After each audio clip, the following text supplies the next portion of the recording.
Manjunath, sorry, sir. Very good evening to one and all. I welcome you all for our next, that is a second session, webinar on from the Imaging Committee. I thank the Kasoga the Association, seeking blessings from the patrons and the President, sir, Durgadas, sir, and Shobha Gudi, ma'am. I think she has joined. Thank you, ma'am, for being out there. And so in continuation with the previous webinar that was on how to optimize in gynec imaging. So we thought of going more basics now. So in this class, we will be discussing on knowing our ultrasound machine, because we all are using our ultrasound machine in our clinical practice, in our day-to-day practice. Most of us do our scans, our own scans. And now it is a time to know whether we are doing it optimally and whether are we using it to the maximum potential the machine can deliver to us. So this is going to be a very basic class, as you know, to going to be into a more depth into advanced of knowing the machine and its uses. And with those knowledge and other things, we will be knowing into the depth of how to again optimize the image. So today we have Dr. Manjunath Hukkeri, sir, Fetal Medicine Consultant and Assistant Professor in JNMC Belgavi. Here, sir is also the Secretary of Imaging Committee of the Kasoga. So I take this opportunity to first begin with the prayer for this meeting. Arun, sir, can you play?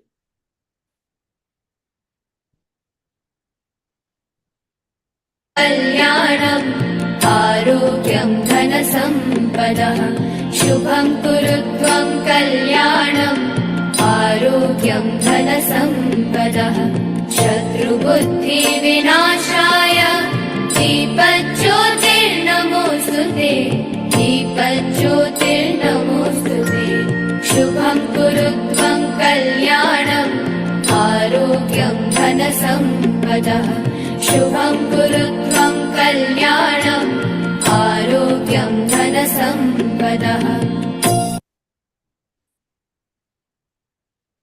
Thank you, Arun. Shobha, ma'am, are you there, ma'am?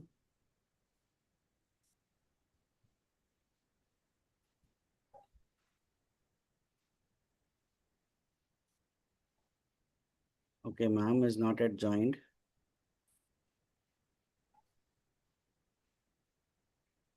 We shall wait for some few minutes.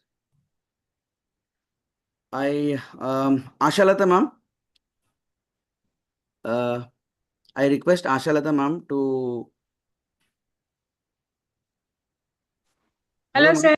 Namaste, ma'am. Namaste, ma'am. Namaste. Ma'am, today with the second session which we are for moving ahead in the Yes. imaging committee. So, ma'am, I request you to say a few words before we could move. I am waiting for Shobha Gudi, ma'am. Sir is actually busy. Durgadas sir is in a meeting, so he won't be able to join. So, few words of wisdom, ma'am, before we can start. Yes. It is very nice, sir, to know our own ultrasound machine. We gynecologists, we do sonography, but we don't go into depth. We need some basic things, how to start, how to see the images properly. And this type of basic teaching is very important. So many of them have joined today. So it will be one of the wonderful class session. Even last time also it was very nice. And this time also it will be very good. I wish you both all the best, and we can continue the class, sir. Thank you so much, ma'am. Thank you, ma'am. So without a delay, so I would like to ask Arun sir to share the slide of Dr. Manjunath. So many of us know Dr. Manjunath Hukkeri. He is an assistant professor at Department of OBGY in JN Medical College, Belgavi. And he has done his post-graduation from Goa Medical College. He, sir, is having fellowships in two advanced fetal medicine centers from India. That is, one is Mediscan. He is having 1 year fellowship in from Mediscan, and another fellowship from the Fetal Medicine Center from Advanced Adi Centers, Adi Sir's Center in Bangalore. So he's a well-known person with respect to having we see him a lot of in conferences and CMEs and regional CMEs as well. And sir is having interest in his obstetric ultrasound in prenatal diagnosis and fetal medicine. To his credit, he has few prizes. A second prize at CUSP, an international biennial conference that we have in Chennai, conducted by the Mediscan. And also he has another second prize in cardiac quiz at the international conference in fetal cardiology at Bangalore in 2019. He is a member of various fetal medicine organizations like ISIOG and SFM. More than that, for me, he is a guru. I owe a lot to him. Me getting into OBG is because of him. And thank you. And he is my guru in all parts. So thank you, Manjunath sir, for accepting our invite. And I wish to learn a lot from you. So today we look forward to look into the insights of how we should understand first how we should know our ultrasound machine and how optimally we can use the machine to bring out the best in our imaging and also know about the fundamentals. So there are many things we know, but there are some things we don't know, and there are some things which we know which are wrong, and we have to unlearn those. So the stage is yours. You can proceed, sir. Thank you. Thank you so much, Raju sir. Now calling sir, both of us is little awkward for me. You are my senior, and I sincerely thank the imaging committee Kasoga for giving me this chance. And a very good evening to all the respected senior consultants, my dear colleagues. I don't know how much best justice I can make for this, but I'll try my best to make this topic interesting. Go navigate through very basic topics, very basic slides. Okay, so why we should know our some technical glitch, I don't know my slides. Okay, fine, thank you. So Please I share. No, I'm not able to see your PPT. You're not able to see my PPT. Yeah. Okay, No, sir. one second. Oh, shit.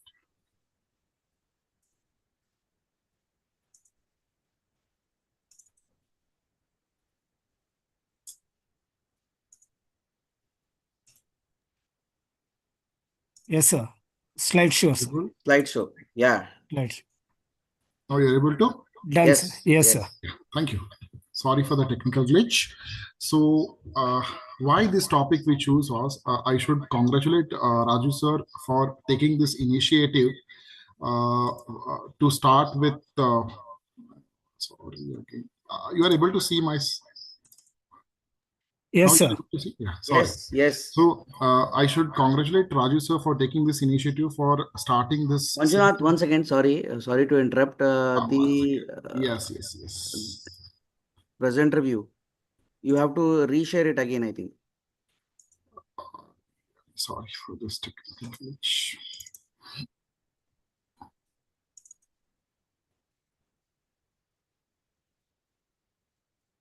Starting. Yes, sir. Perfect. Okay, thank you. Sorry for this again. So I should congratulate Raju sir for taking this initiative for starting this monthly webinar on ultrasound, right? Starting from the basics, going through the various topics. So let us see how it goes on. So why we choose this topic is because today we know that majority of us, we use the ultrasound machines. So when we use the ultrasound machines nowadays, they have got a very tremendous impact to the patient care because it allows us the imaging of the fetus and the placenta in toto, as well as the maternal organs imaging, giving us a very clarity to the diagnose and also helps us in doing a various life-saving interventions. And today we know that all our modern equipments, ultrasound equipments, have got a auto imaging optimization. Hence, knowing the in-depth technical and the physical knowledge is not much required. However, the underlying mechanism and few functionalities are, yes, definitely required so that we can produce an optimal image, because that is ultimately is our goal. So with the availability of the advancement in the technology, today the ultrasound machines, what are available is they can fit in a palm's hands to the very high-end machines to the mid-range machines which can be mobilized. So what we need to understand is who will be using the machine in which context. Who will be using the machine in which context? Okay, so who will be using the machine? Secondly, what is the purpose of you are able to see the slides? Yes, Manju. Who will be using, that is the first thing we have Yeah. seen. So secondly is what is the purpose? Why, where, in which context you want to use the ultrasound machine? And thirdly is in what environment. I mean to say that whether you are using in a low resource setting or you are using in a high resource setting.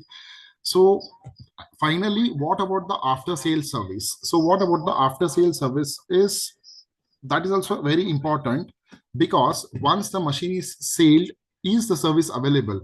So for example, if the machine is being designed to use for a low resource setting, like outreach programs, the machine should have certain characters, like it should be a portable machine, it should be sturdy, and it should have a backup battery, because in order to adjust for the fluctuations in the electricity. And moreover, in case if any servicing is required, the machine should be able to be shipped for the repairs and the service. So these are the few important points which we should always think before we buy a machine. Who will be using, whether it will be used by a single person or a multiple person. Like in a medical college where we work, we have a machine which will be used by the multiple consultants. So who will be handling and what is the use? So we use exclusively for the obstetric purpose. If it's a multi specialty hospital, if even a radiologist doing for abdomen scans, small parts, obstetric scans, in which environment. So coming, the learning objectives of today is how the ultrasound image is generated, what are the different ultrasound modes that we use for imaging. Thirdly is the knobology, which is my motive for this one, today's class. And what are the current international safety standards and the machine maintenance. Now, if you see this slide, why have I put this slide? So these looks very executive cars, which every guy would dream to own one in his or her life. Now, are these really these cars? In fact, no. These are the actual modified cars which have looking like a high-end car. So why I have put this message, slide is, whether you own a low-end machine or a high-end machine does not matter. It ultimately is you play with the knobs, produce a optimistic and a aesthetic image which can be useful for the clinical purpose. So you can convert even your Maruti to a BMW if provided you know how to use it. So coming to what is a sound. Sound is nothing but, we know in our 10th standard PUC what we have studied long 20 years back is, there's nothing but it's a mechanical wave which is transmitted by a local displacement of the particles in the medium. Basically, it's a compression and a rarefaction. In a simple words is, it is squeezed and stretched. Like a spiral binding of a book, it is stretched and squeezed. It's a mechanical wave. That's all we need to know. So whenever we say for a sound, your pitch is high, your tone is high, reduce the volume. So if you see a equalizer presets in our sound system, there will be a bass, treble, so various modes are there. So what actually they mean is nothing but the frequency, amplitude, power, intensity, wavelength, and propagation speed. Now, I'm not going to the physics. What has a person who is using ultrasound should know is what actually is a frequency. So frequency, we all know that it is a number of cycles per second. If you see here in this image, there are two up and two down. Means there's a trough and there's a crest and there's a trough. So there are two cycles per second. Here, if you see the down image, there are 1, 2, 3. So there are 3 cycles per second. So it is a number of cycles in 1 second is the frequency and is measured in terms of hertz. Okay. So what about this amplitude, power, and intensity? These are nothing but they relate to the strength of a sound wave. If you see here, the sound waves are of 3 types. One is the ultrasound, the human, the audible sound, and the infrasound. The sound which is audible to our eyes is ranging from 20 hertz to 20,000 hertz. That is 20 megahertz. So, or a 2 megahertz or a 20 kilohertz, which is infra-audible is, which is below 20 hertz is not audible. But yes, animals, elephants, they communicate via the infrasound, infrasonic waves.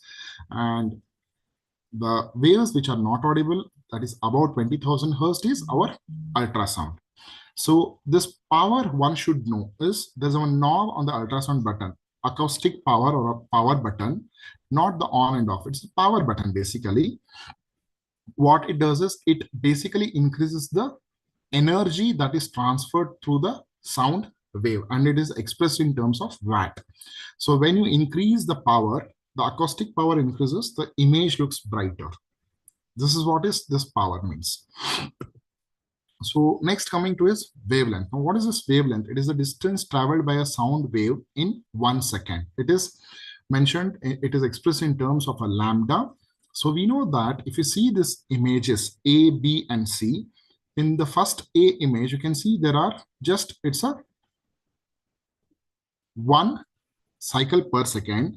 In this, it's a 2 cycle per second. It is a 3 cycle per second. Now, as the number of cycles is increasing, what is happening to the wavelength? Is wavelength is reducing in size. So, in simple words, the wavelength is inversely proportional to frequency. Means what? How does it help us clinically is, when we choose a high frequency probe or a low frequency probe, ultrasound, there are various probes. I'll come to that later. So whenever it's a high frequency probe, it emits the waves. Because the frequency is high, the wavelength should be less, means it travels for a very short distance. So what happens? It travels for a very short distance. Hence, the tissues closer to the probe will receive more energy. Hence, it has got a lesser penetration. But since it is sending, or it is emitting the shorter wavelengths, it is emitting more waves in a second, the image looks little more clearer. Means it has got a better resolution but a lesser penetration. Vice versa, what we use in our obstetric practice is 2 to 6 megahertz frequency, where we need a lower frequency to see a deeper structures. We'll come to this again later. So what is the propagation of speed? Propagation of speed is nothing but it is the distance that a sound wave travels in a specified medium in 1 second. If you see the various things, the sound wave travels in the soft tissue at a speed of 15-40 meters per second. Air is a very poor conductor of the sound. Hence, when we use an ultrasound probe, we put a gel so that it helps in the conducive of the sound waves to the body surface. So again, similar. So the audible ultrasound and the infrasound less than 20 hertz is what is not audible. It is basically the animals, especially the elephants, communicate through the infrasound. Audible is what is 20 hertz to 20 kilohertz is what we hear through our eyes, ears, and ultrasound is what is more than 20 kilohertz or a 2 to 10 megahertz that we use. Now, how is the ultrasound generated? So ultrasound is basically contains the probe. The probe contains the crystals made up of PZT, that is a piezoelectric crystals, which is made up of the zirconium titanate metal. So what it does is when an electric current is applied to that, it stimulates, it produces the mechanical energy. Now this mechanical energy hits the body surface or a body part and comes again, reflects back on the monitor as an image. So it is the electrical energy converting to mechanical energy again converting back to electrical energy. So what are the various modes that are available in the ultrasound? We have got A mode, B mode, and M mode. A mode is the amplitude mode, which is used mainly in the ophthalmology. B mode is a brightness mode, which is used by us. That's a two-dimensional ultrasound, 2D ultrasound. M mode is a motion ultrasound, which is used basically by the cardiologist. M stands for the motion, where it is used to assess the moving fetal cardiac chambers, valves, and to assess the viability. Here you can see on the x-axis and y-axis, it is it is on the x-axis, it is the what is displayed is the M mode, and on the y-axis is the depth of the tissue. If you see here, this is the M mode line. When we keep a cursor across the heart, the corresponding image is produced on the right side. That is, if this is the left atrium, this is the contraction of the left atrium. If this is a ventricle, in the middle it's a ventricle, and on top is a interventricular septum, and on top is a ventricular contraction. Coming to the ultrasound equipment. Now, each ultrasound machines will have a slightly different setup and configuration. However, the functionality in most of the modern equipments is relatively similar. However, to use and acquire optimal image, what we need to know is the knobology. So effectively, this starts right from starting the machine on, choosing a transducer, using a preset, and playing with certain knobs so that to optimize a image. If you see this ultrasound machine, this has got a screen, then this has got a control panel, then the engine or a CPU, the cable, the probe holder, and the connector. The connector is the one which connects the ultrasound cable to the machine. So coming to the knobology, knobology is nothing but knowing the knobs which is pertinent to the use of the machine so as to produce an optimum image. Now, if every ultrasound machine has got this symbol, that is O with a vertical I. Now, there's an interesting fact when I was reading, so I got this interesting fact why it is like this. So in the earlier in the binary numbering system, 0 was for off, I was for on. So to create a universal symbol for power on and off, they have combined this symbol to make its on and off switch. So when you on the button, make sure that when you on the machine immediately, the light starts blinking. It means that the machine, the BIOS, it's a computer software is loading. Wait for the light to completely blink, stop blinking, and then once it becomes stable, that the machine is on. And it is again and again, what I want to retaliate is, whenever you're offing the machine, directly don't go and on the main switch. Always put this power off and then go for the main switch, because due to electric fluctuation, there can be very possibility that your software may get corrupt. So the second step is, once you on the machine, we have to use the correct ultrasound probes or a transducer. Now, it depends on the various things. What application am I using for my ultrasound? How deeper the structures I'm seeing, whether I need a smaller footprint or a bigger footprint. Footprint is what? That gray color covering material of the probe end. That is called as a footprint. So does it involve the visualization of a pelvic cavity, or does it involve any procedure? So every machine will have a way for us to switch between the transducer. And this is one of the common mistakes what every learner does, is just want to jump in and start scanning with the wrong transducer. Unfortunately, all of the ultrasound knobs won't mean much even if you know all the ultrasound buttons, and if you use a wrong ultrasound probe to start off with, means you're done with your half of the work is done wrong. So selecting a correct ultrasound probe is very important. So these are the various ultrasound probes which are available and which are commonly used by the OBGYN. We have got a transvaginal ultrasound probe. This is a high frequency probe, and we've got a 1-6 probe. Another is a linear probe, and this is a 3D 4D volume probe. So if you see various, so one should know which probe when to use. Every ultrasound machine has got a notch. Sorry to interrupt. Can you use the marker or the arrow? Okay. Is it okay now? Yes, thank you. So every ultrasound probe has got a marker. Now this is very important. If you don't hold the probe properly, your cephalic can become breech can become cephalic, right can become left can become right. So every machine has either a protruded like a small dot elevation or a notch like this, which is a marker. Means what?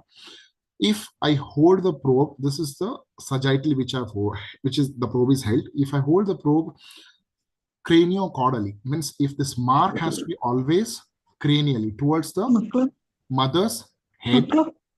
Secondly, whenever you are turning the probe, it should be always clockwise, the transabdominal probe, so that you will be able to orient the things properly. And once, always, this mark will correspond to this pointer on the ultrasound machine.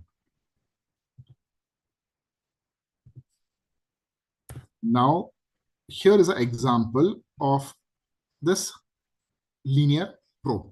Now, if you see this linear probe, now again I told selecting a probe is very important for a very purposefully required application. I mean to say that if I want to use a linear probe for a gravid uterus, what I mean to say is when the uterus is in the second trimester, or especially in the third trimester, the surface of the linear probe is flatter. So there is some amount of gap here. Hence, we know that air is a poor conductor. So it will not serve us any purpose.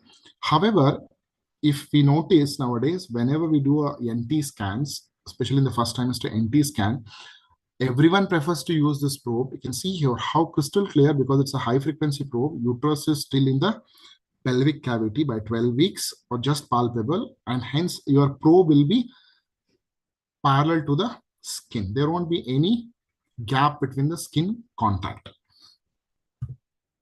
Coming to the transvaginal probe, again, this transvaginal probe has got a very small footprint, and the frequencies typically range from somewhere 5 to 12 megahertz. Now, one should always take care whenever we are doing a transvaginal ultrasound, put some amount of gel here and use a sterile probe cover always, and put again a gel on the probe cover.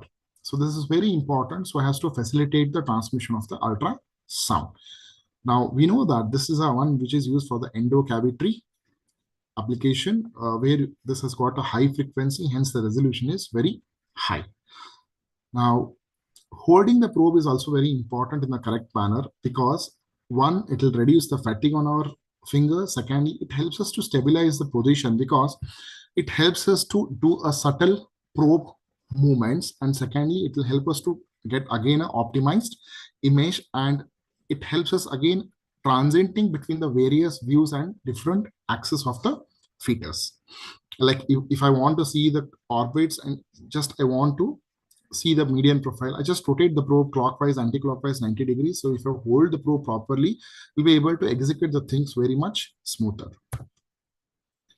Nextly is, after switching the correct ultrasound probe, the next step is to select the correct application preset for the each transducer. Now, each transducer will have a different list of applications based on the frequency and the footprint. Now, this will be created by the company people and their application specialist, who will help us to keep the few applications ready for us, and we can play with that and adjust accordingly.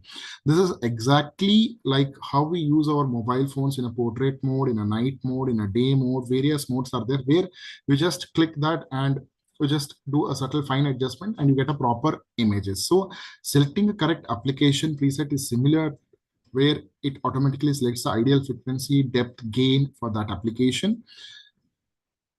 So this one should know which application. Example, using a second trimester ultrasound for a cardiac will not help us, because what is intended to be seen in the cardiac is very small area, narrow area, and what we want to see in anomaly scan is a broader sector width.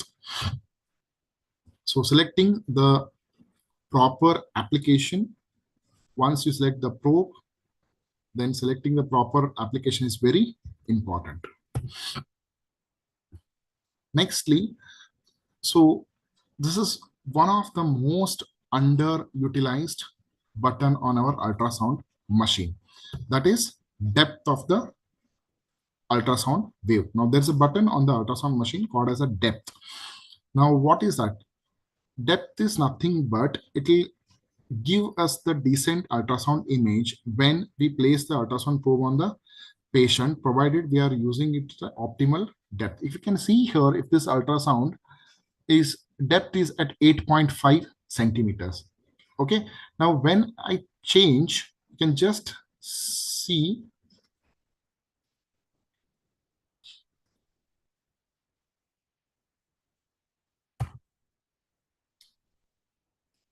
I'm able to my video is getting played, Raju. Yeah, it is getting hanged in between. You can play it again. Stuck. Previously, the other clips were played better, sir.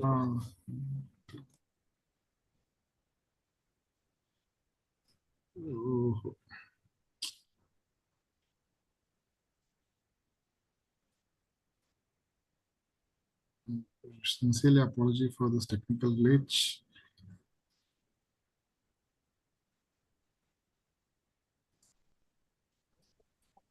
Hello, Raju. Dr. Shobha Guru here. Namaste, madam. Good evening, ma'am. Namaskar. ಸ್ವಲ್ಪ ಒಂದು 10 minutes late ಆಯ್ತು. Sorry, ma'am. I Sorry, was in a actually. stage, and now also I'm going to the hospital for a delivery. So I thought I will just connect before I get into the labor room. No, ma'am. No issue. Thank you, ma'am. Thank you. Yeah. Yes, ma'am. I You just carry want on. to really congratulate you for being, so persistent in continuing your academic activities. I think you are doing an extremely good job of trying to train our custodians in basic tips and tricks of ultrasound. I think the basics are needed, and today's session is especially useful. I found it very useful, whatever I'm listening to now, and I'm regretting that I'll be missing part of it because I think it is on the hardware, and hardware is as important as the software, if not more so. So in ultrasound, both matters, the machine and the man behind the machine. Right? So I think today's is very, very useful because makes us realize that we are so technology dependent. If we are not very well versed with the technology which is available, I think we don't get the best for our patients. So commendable efforts, Raju. Keep it up. And I will be logging out shortly because I have to get into the labor room. No, ma'am. So Yes. happy learning to all of you. Yeah. Thank you so much for your blessings, ma'am. Yeah. You can, yes, ma'am. Please carry on, ma'am. We will. Yeah. Thank you, sir. Thank you so Thank much. you. All the very best. All the Thanks very for joining, ma'am. And the talk is really enjoyable and very detailed, very good slides, very good. I hope all the technical glitches are sorted. Thank you so much, ma'am. Thank you so much. Yes, Dr. Thank you, ma'am. Very good. Bye. Thank you, ma'am. Thank you, ma'am.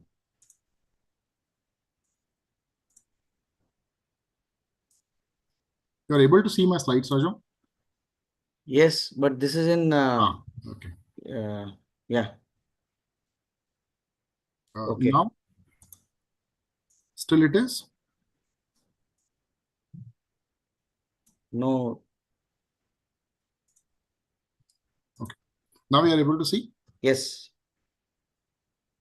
Play. Okay. It's playing. Yeah, okay. So if you see this, okay.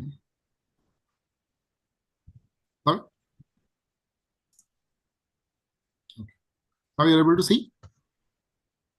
Yes. Okay. So if you see this now, if you see this ultrasound image, you're able to see my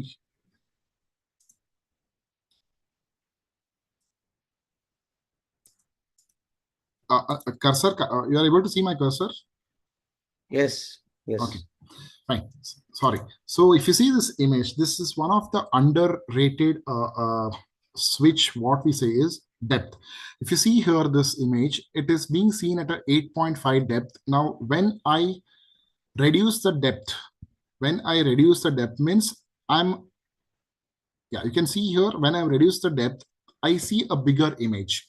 Means what? I'm not wasting this distal far space, a far zone. So always the rule is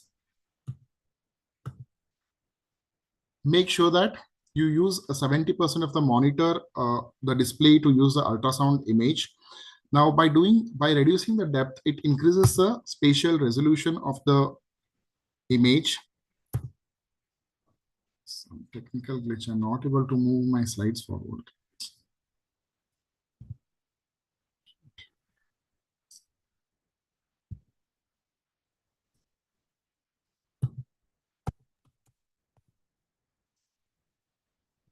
You can reshare your PPT. Hang agata.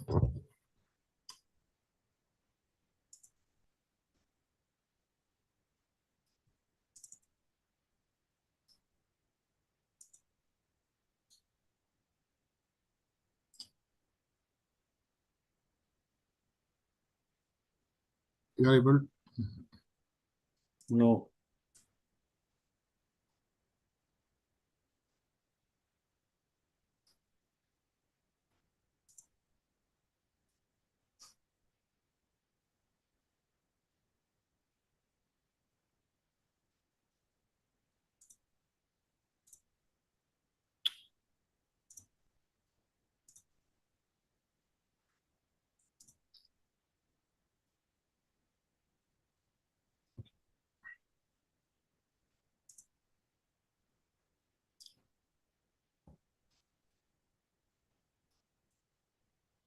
Arun, can you help Dr. Manjuna? I'm reopening this one now.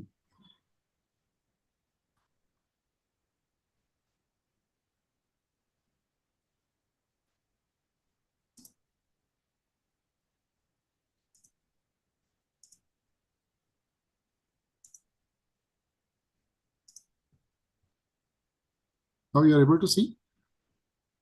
No. No, sir.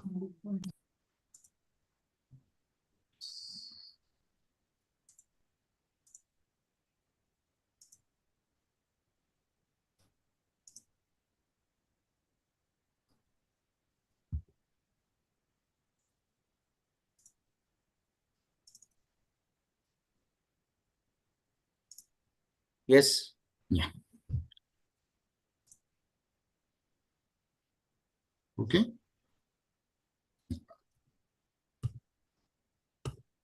So what does this depth does? Sorry for the technical glitch. So what does this depth does is it improves the resolution, makes the area of interest easier as to visualize, and it helps us to take the measurements more accurate. Basically, depth is always to keep at the optimal, means you reduce the depth of the ultrasound so that you avoid using this waste space. The next is gain. Now, in a simpler way, gain means it's whether the image is looking too bright or too dark. So when it looks too bright, we call it as a hyperechoic. When it looks too dark, you call it as anechoic. Now you can see that I've reduced the gain, so it is not serving any purpose. So when we increase the gain, it looks too bright. There is a loss of borders. So there is a loss of echo texture. So always it is best is to maintain an optimal gain settings. So again, the gain setting can be increased or decreased for the desired setting. Now, what is this? This is nothing but a time gain compensation. What we call it as a time gain compensation, which again, many of us, the older machines will have a knobs on the panel. The newer machines will have a touch on touch display, and they get adjusted according to you use the preset. Now, when you keep it in the center, means what it basically does is whenever you see an ultrasound machine, we've got a near field and a far field. So time gain compensation helps us to adjust the signals in the near field as well as the far field. If I keep these buttons towards upper buttons towards the lower side and this buttons to the higher side, means I'll be able to see in a much better way the distal structures. If I keep it too bright in the near field, lot of artifacts will come. This is especially when you are measuring the AFI. When we are measuring AFI, we get a white line. So invariably, if you have kept it very high, the time gain compensation of, if the gain of the 2D gain is kept very high, then very likely that you may under measure the Leica. So always it is very important to keep these things in mind when you are using the machine. Next is focus. So focus, the word itself signifies that whenever you want someone to tell, okay, focus here, focus on this part. So focus is this. Nowadays, all the ultrasound machines will have a single focal point. Focus is nothing but it basically focuses all the ultrasound waves on the area of interest. Now, my ultrasound area of interest is this, but my focus is somewhere else. But when we adjust it, so the image looks crisper and the better aesthetically. So this is about the focus. Next is about the various buttons, which are again very commonly underutilized. One is the freeze button, the trackball. These are the two buttons which are very underutilized by all of us. Now, freeze is what is to store the image at a desired frame. Suppose I'm seeing a heart, I get a good four-chamber view. I just freeze it. I would have taken a cine loop, go back in front and back so that I can see the opening of the valves. I can see the ventricular walls clearly. So the freeze button is to be used liberally, and the trackball has to be used more liberally. And last is the save button, where now there are two formats to save. One is the image saving and the video capture. Now, video capture is what is your DVR. DVR is digital video recording. Nowadays, almost all mid to high-end machines will have a DVR recording. DVR recording is especially useful when we are using the video files for a teaching academic purposes. Means what? Directly the videos gets stored in the external hard disk without losing any. Instead of capturing the videos like how I've captured this in a video camera, exactly if you do this, whatever the things are being done on the LED, the monitor will get recorded into this one.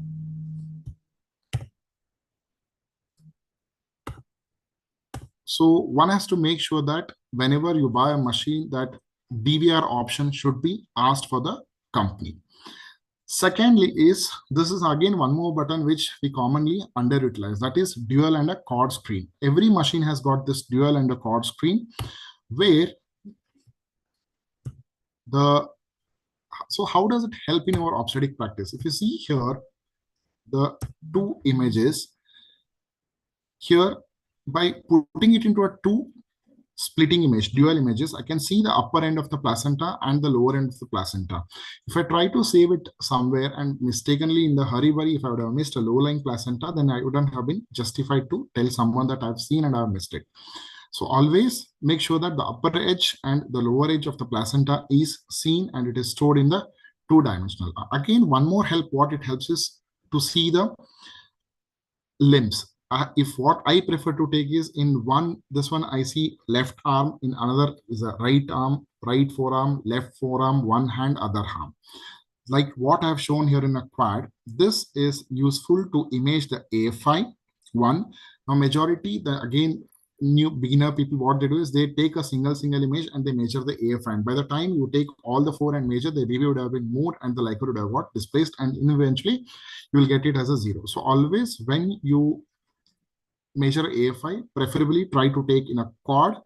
This again image you can see here. This image I've used for measuring all our limbs, whatever, like femur, both femur. You can see here one leg. This is another leg. So by this I can ensure that I have seen all the four limbs, which can help us to overcome for any litigations in future. Now coming to the color flow mode. Conventionally, what we say is the thing which comes towards the probe is displayed as a red color. The one which goes away from the probe is displayed as a blue color. Now you can see that this is parallel. This is parallel. But what is happening here when there is a curve or a bend? What I mean to say that when the ultrasound wave hits the blood vessel at 90 degrees, so what color it gives? It doesn't give anything. It is nil. Why? Because you can see here one. So this is a color map again. Now many of the people think that red color is artery, blue color is a vein. No, this always we can invert and we can see. So red is towards the probe, away is from the probe. It's not an artery or a vein. Now, what I told us, you can see here, red, this is a parallel to the probe, red color away from the probe, it is blue color. Now you can see here somewhere gap. Is it any problem that color is not flowing through? No, it's absolutely not, because what our Doppler works is on the Doppler shift. It's basically is the angle of insonation. So when the angle of insonation is 90 degrees, it is cos of 90 is 0. So there is no color pickup there. So basically, whenever you are hitting any blood vessel, it has to be parallel to the probe. Coming to the pulse wave Doppler. Now, what is a pulse wave Doppler? Is nothing but it records the activity of the blood flow, the pulse, the spectral pulse wave Doppler on the monitor. So you can see here the umbilical cord, which we assess the Doppler flow, and this is the spectral waveform. So it is nothing but it is just the graphical deposition of the blood flow across the vessels. So what are the bio effects of ultrasound? So one should know the two important indices for measurement. One is the thermal index and another is a mechanical index. What is the thermal index? It is nothing but it is defined as the ratio of power used or the power required to produce a temperature rise of 1 degree centigrade. Now, on ultrasound monitors, always one should look for TIS. What is TIS? Is thermal index for the soft tissue, and another is a thermal index of bone. You can see here TIS and TIB. MI is a mechanical index. MI should always be kept less than 1.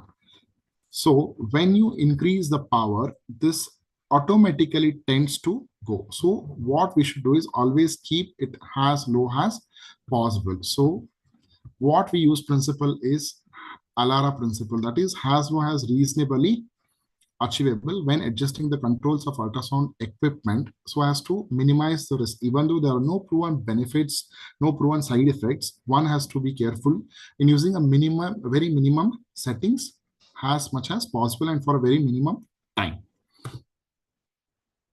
So always keep a track on TI and MI, and they should be below 1.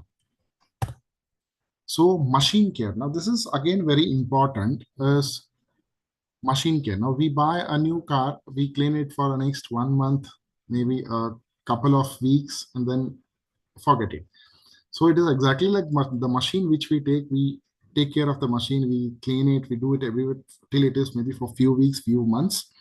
That should not happen, because ultimately machine, the more you take care, the longer its persistence. So handle the probes with care, because any pressure on the probe, any crack on the probe, if the probe falls on the ground, if the probe hits, the crystals gets damaged, it is not repairable. It is completely a replaceable part. Secondly, always return the probe to the machine back. So many people, what they do, they just do the ultrasound and they keep it like that in hurry-burry. It should not happen. There are the probe holders. So always the probe holders, the probe should be kept back in these probe holders. Next, you should be very careful when you are using the probes in the procedural, because you may damage the foot cover. There's a footprint of the ultrasound probe. So one has to be very cautious when you are using the probes for this one. And after every scan, clean the probe properly with a tissue paper, not with a wet, so with a tissue paper, dry tissue paper, so as to not to leave any gel on the probe, because once the gel dries, it forms a sort of crystals. So whenever the probe ons, inside the crystals vibrate, so it tends to damage the surface layer, that we call it as a matching layer. Okay, so one, always that the cable should not be hung down, they should be put back, the cables to the, otherwise this will reduce the life of the ultrasound machine. Secondly is the maintenance. Now we all know that how important is this. Why I brought this issue is which one to choose, annual maintenance or a comprehensive maintenance contract. Now AMC, well, one should always, like it's taking an insurance for our newly bought vehicle, it's like a third-party insurance or something. What happens is in annual maintenance insurance, you pay for them for 1 year, they come, they just do servicing, but the parts or anything is not replaceable. But if you take a comprehensive, what happens in a comprehensive is the machine, even if the probe breaks, whatever happens, they will replace it free of cost. Secondly, whatever the updates comes, because we have to be very keep updated in our day-to-day life.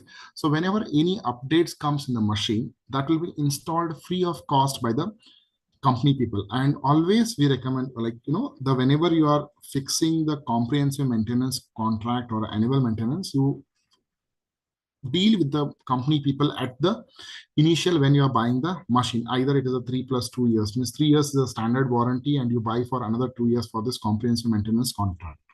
If your machine is very well new, it's less used, you feel that you are using alone, then probably yes, annual maintenance contract may help. But always choose for this comprehensive maintenance contract, which can replace the part to part, and any damageable part is piece to piece is replaceable.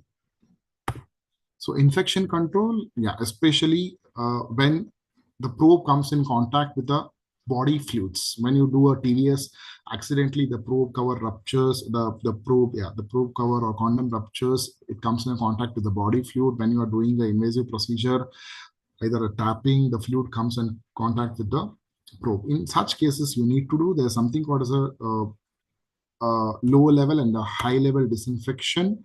So in a low level disinfection, you get the hydrogen peroxide disinfectants, the wipes, they are sold by the company people. And second one is the ultrasound. There's a Profon, which is by the GE company, which this is especially when it comes in contact with the body fluids, where you just keep it inside, it releases a mist of hydrogen peroxide, and it sterilizes. So in a nutshell, this is in a brief about the Know Your Machine, and I sincerely apologize for this technical glitches. Sincerely. Thank you so much for this patient listening.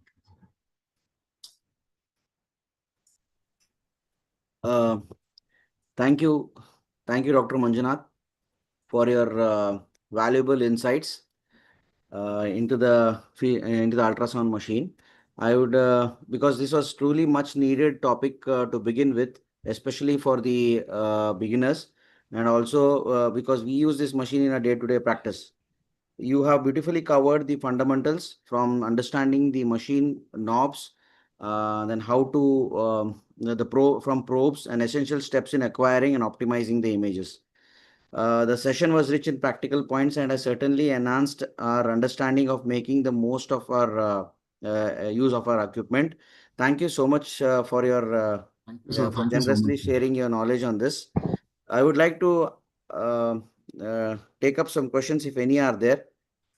What I've done is I've dealt with the very basics. If you go into a 3D, 4D, very there are the application specialists available for all the machine companies who will come and teach you, who will adjust according to your wish and will, because everyone may not like the grayscale. Some people love to use a chromatic color, that's a sepia, grayscale, or so it all depends.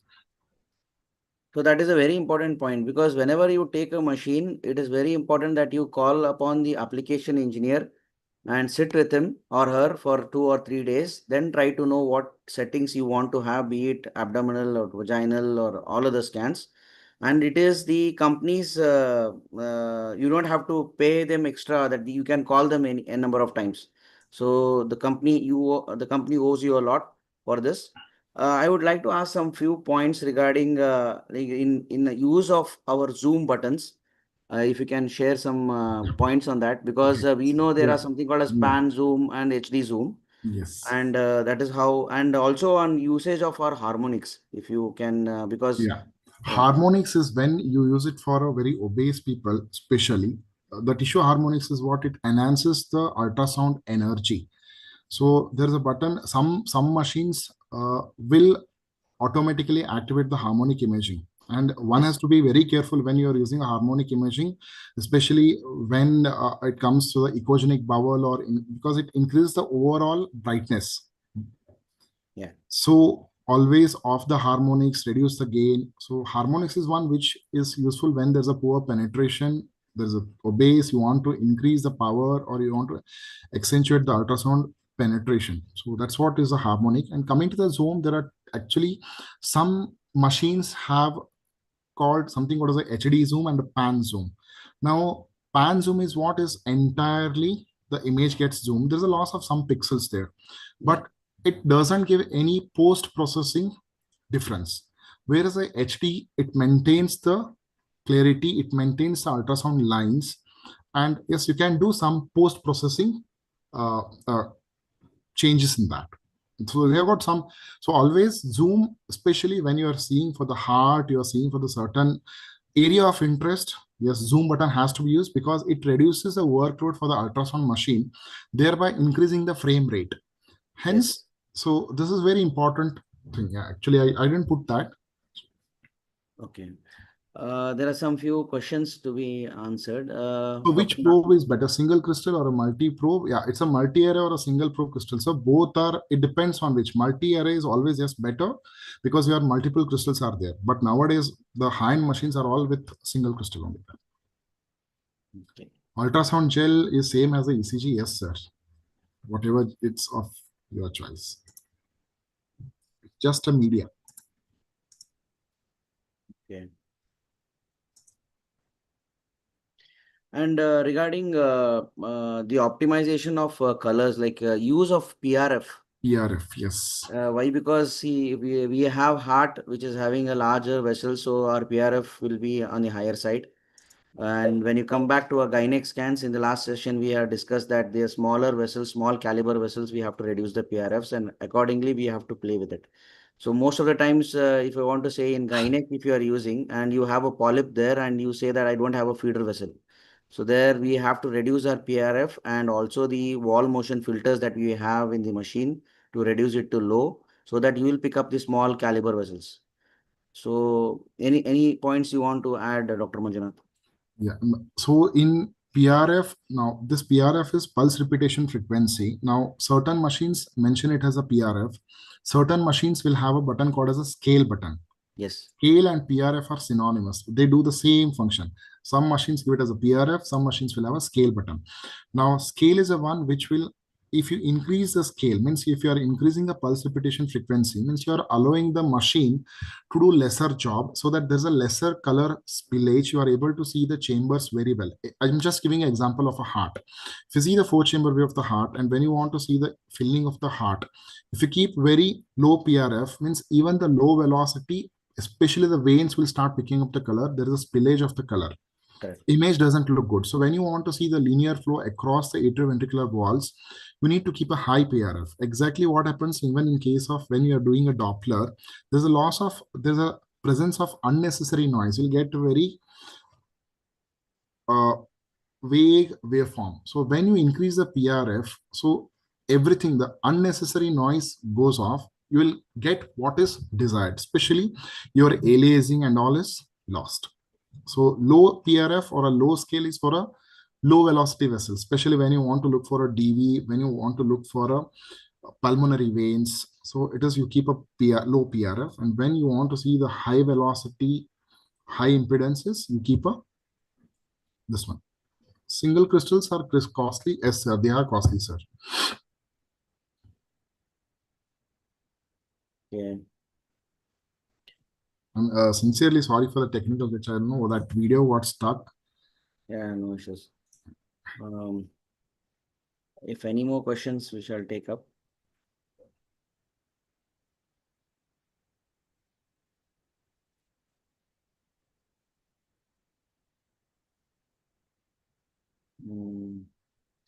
Okay, then we'll call it. It's almost 9:30 now. Yeah.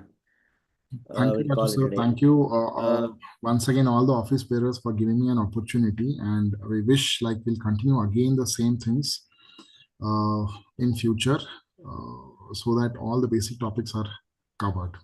Thank you so much, Raju, sir. Thank you, Manju. Thank you, Manjunath sir. And yes, we have planned for every monthly webinars on basics itself. So we'll go slowly with basics, and we shall try to post our next session as soon as possible. Thank you, everyone. Thank you. Thank you. Thank you, Arun. Thank you, sir. Thank you, Manjunath sir and Giradi sir. Thank you so much. Thank you so much, ma'am. Good night. Good night, everybody. Thank you, ma'am.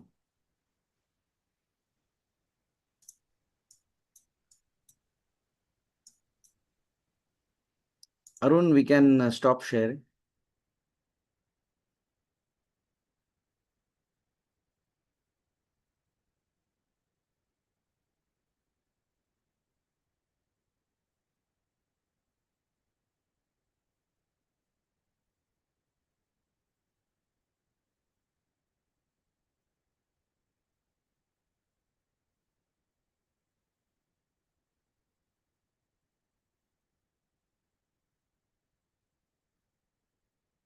Arun, we can end the sessions, right?